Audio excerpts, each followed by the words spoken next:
I'm going to try to do some ASMR, which I have not done in a while. I'm also not quite sure where to look to see the camera. Or, well, I mean, I could see it with my own eyes, but that whole thing of looking in the proper place so that it looks like I'm looking directly at the camera as opposed to looking to the side or looking down. I don't have that figured out. I kind of, to me, look like I don't have much of anything figured out right now. But I wanted to just, I don't know, do a little like rambly ASMR, which I'm kind of trying to do it as, not whispering exactly, but that sort of low volume form of ASMR where it's kind of, it's close to whispering, but you're not quite going to that point where you're whispering. You're just kind of talking at sort of a low volume, which I find is a nice kind of ASMR. I don't know if you do, but I like that kind of ASMR, so I thought, why don't I do some of that and just ramble about some things. And in the spirit of being someone who tends to get kind of meta with things, apparently I am rambling about the fact that I am rambling, which is quite something. But well, moving on from that to maybe one level lower from rambling about rambling, um, I've been trying to learn Chinese, Mandarin Chinese, also known as simplified, as opposed to traditional, which is interesting because it's a tonal language. It has these 4 tones, so that can really change the meaning of the word based on the tone it has. Like sure, as opposed to like sure, is a different tone and a different meaning, which might be subtle in context but is important. And then there's also the Chinese characters, which are a lot to memorize, a lot of just pictures, and coming from being someone who's used to the Romance languages where you have just a string of letters, trying to remember all these pictures is quite a challenge, but just keeping at it and practicing makes a difference, and just going over it enough times in enough different ways that it starts to stick. And that's a cool feeling when you can look at something in a language that in the past you looked at it and you were like, it looks like a foreign language, because it is.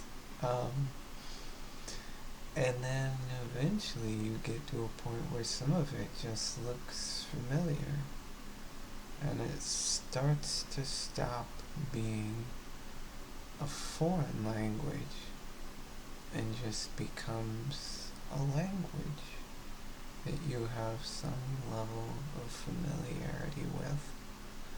So that's pretty cool. I mean, it's an interesting thing because, when you're a kid, I mean, maybe some of you have really sharp memories of your childhood and remember the process of learning your first language, but for me, it's a lot of vague, faded stuff. So remembering, like, when I was first learning English, it's sort of just like I can remember the fact that I learned it, and I can remember the fact that I learned it well, to the point that even though I could not from memory recite to you all of the rules of English grammar, I can write proficiently in English, I can speak proficiently in English, I can read aloud a sentence or see a sentence and go, well, something isn't quite right about that, and I might not be able to express in grammatical rules what's incorrect about it, but I could still edit it to the point that I no longer get that sense of something being off. So it's sort of internalized, but I don't remember the process of learning it as a kid. I don't remember going through the stages of learning where it was initially, just odd shapes and letters, and then eventually it formulated into something familiar and comprehensible, and something that I could utilize fluently to communicate with. But with this, with learning a second language in adulthood, it's a bit different.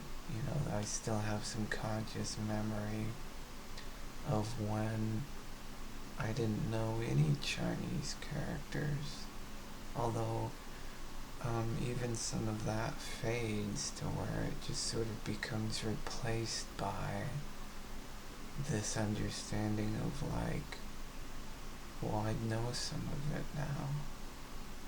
It's like I would almost like to characterize it as my mind is just being sort of efficient with it, rather than it trying to hang on to everything. It's going, well, we'll hang on to the most relevant stuff for right now. But people's minds work differently too. I mean, some people can think back to an event that happened 30, 40 years ago and walk through it step by step by step. One thing, then another. Each little rung on the ladder, each little step through the event. And they can do that, and that's how their mind works. Because I guess that's how they remember things, is they remember it as one event happening after another. And then there's a memory like mine, and I tend to remember things in summations and impressions and sort of generalizations and vibes and maybe little blips of factual events that stood out. So I piece it together into a more comprehensive whole over time, and it crystallizes slowly into something that becomes more concrete, that I have more confidence in, or in the case of language, more fluency in. But I don't remember all of the steps along the way. I don't retain, at least in recall memory, I don't retain all those little rungs on the ladder, which is interesting. That's, a difference in how my mind works, and, those are just two different ways that a mind can work. I'm sure there are more than that. I mean, there are differences in the mind, such as aphantasia and hyperphantasia, and the spectrum related to that. Some people can visualize crystal clear in their mind's eye. Sights, sounds, smells, the whole ball game. They can visualize all of that as if it's really there in front of them. They can move it around like it's a 3D model. That's hyperphantasia. And then there are people on the extreme other end who can't really do any of that. And then there's sort of all these levels in between where, maybe you can visualize something a little bit, but not fully. Or you might have some auditory stuff in your mind's eye that's stronger than visual. And then these kind of differences can factor into how we perceive a craft like writing, like creative writing, because in creative writing, you're not actually seeing anything other than the words on the page if you're reading it that way, or hearing it spoken if you're experiencing a book as an audiobook. But it isn't like a film where the events are playing out and they were recorded beforehand.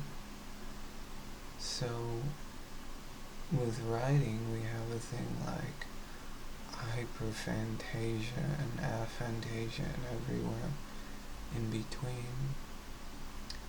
And within that spectrum, you have somebody can read a sentence in fiction writing, like the tall red brick building stood atop the hill, and you might have a wide range of what someone actually visualizes reading that. For somebody who has aphantasia, not much of anything happening in their mind's eye, they might read that and it just sort of, goes in one ear and comes right out the other in some sense, because there's not a lot for detraction on. They're not translating it to something that they can visualize, so it's just not as compelling to them. But you take that same sentence with somebody who has hyperphantasia, this very vivid perception in their mind's eye, and they might find it unappealing on the level that it's not descriptive enough, because they might go, well, I visualize this vaguely described red brick building on a vaguely described hill, and I know nothing else about it. I want to know more about what this building is and what it is about, and what it looks like in more detail, or maybe some sounds that are nearby it, or people walking by. So this can affect how people think about writing, in spite of the fact that you can have people coming into it with this perception of, well, everybody just wants the same thing out of it, right? But that's sort of a mistake, right? Because if people have this very different range, this wide spectrum of what they can perceive in their mind, then what they're going to find most compelling in fiction writing could be very different. So you could write something that for one person is to them extremely compelling writing, and for another person is some of the most boring stuff I've ever seen. Now, intuitively you might think, well, that's obvious. People have different tastes. But, I think it's interesting when you can kind of make it a bit more concrete what those differences are and why it is they're happening, that it's not just,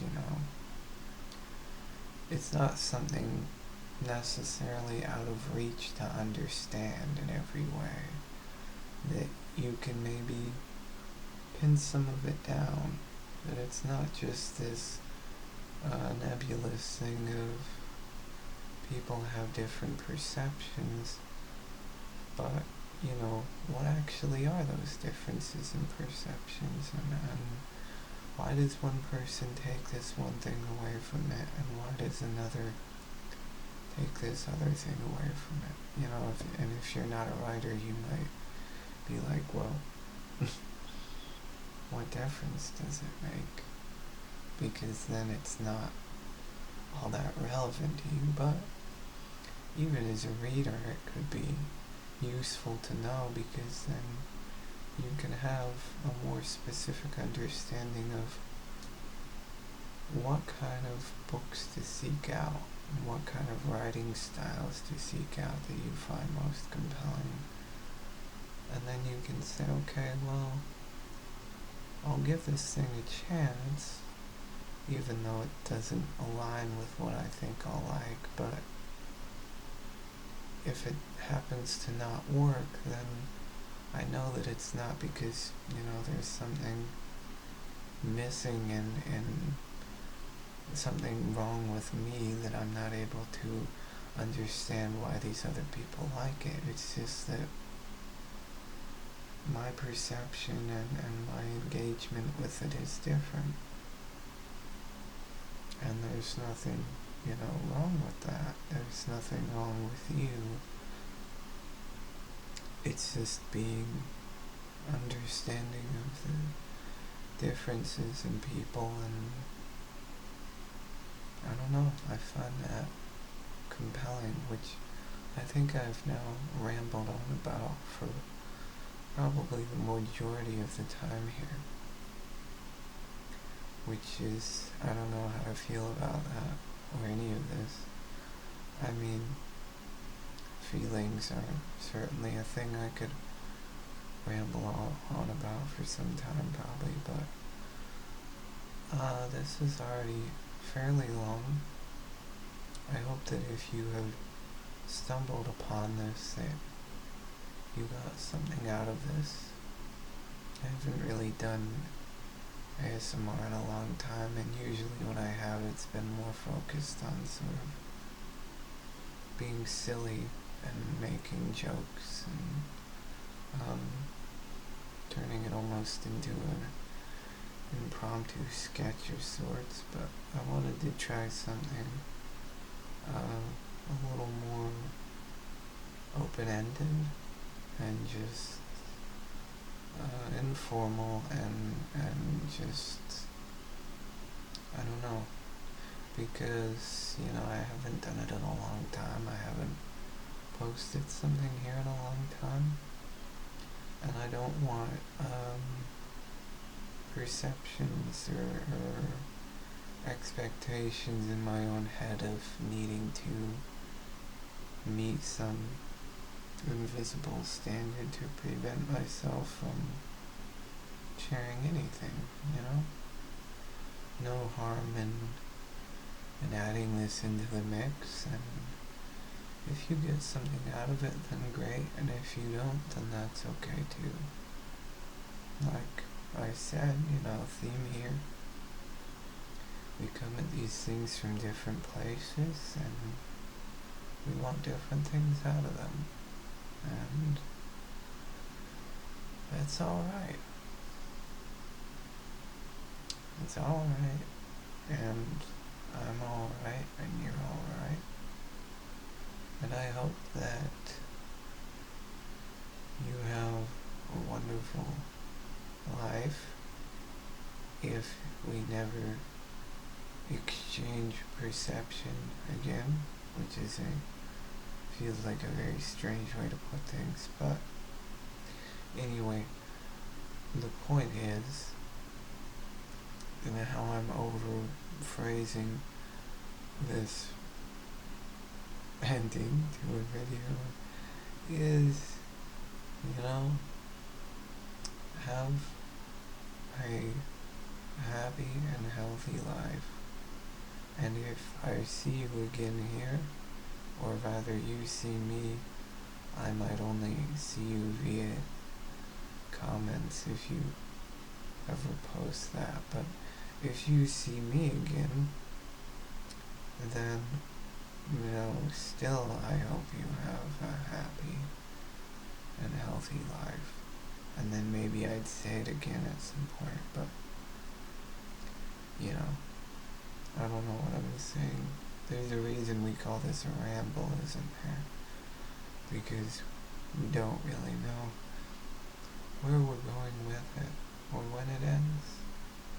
But I think it is time for me to end this. And that's all I have more to say. And I will just let it fade and slip away into restful relaxation. Goodbye.